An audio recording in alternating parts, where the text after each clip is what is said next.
This is Lisa with stampschool.com, and we are going to do a quick little tutorial on the Spellbinders Edgeability Dies. Today we are using the classic petal dies. In the packaging with the Spellbinders, you get all kinds of recipes on how to use all of the different die cut machines and stuff. So that's kind of nice if you have, depending on what kind of die cut machine you have, you can figure out your sandwich in order to make it work. I am working with my Big Shot machine. So I've got my regular thick plate, my solo shim adapter plate, and I also have my thin metal die adapter. I've got my cutting plate underneath, putting my cardstock next, and then lining up that edgeability to the bottom of my cardstock and putting my last cutting plate on top of the entire sandwich. Crank that through the Big Shot, and you will you'll hear it crack every once in a while when your dies are cutting into your plastic, and that's fine, that's pretty normal. When you have that finished, you can see we'll have a really nice edge on the bottom.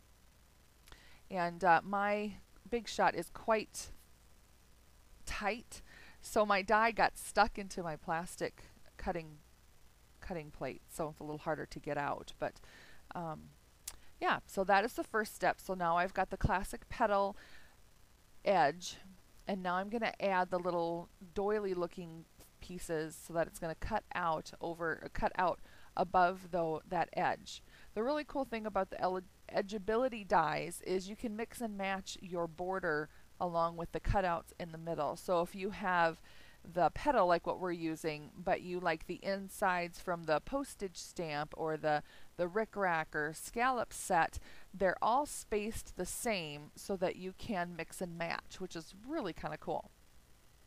So now I've got my well, I did have my thing lined up until I moved my cutting plate, but I've got my cutouts lined up now with my edge and just running that through again, the same sandwich through the Big Shot, cutting that through.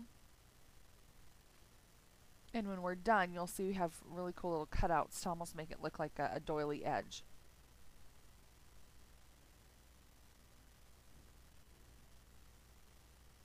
We are using some Stamp School cardstock, which is a little bit thicker again. It's a pop tone cardstock. It's 100-pound weight, so it's really nice and thick.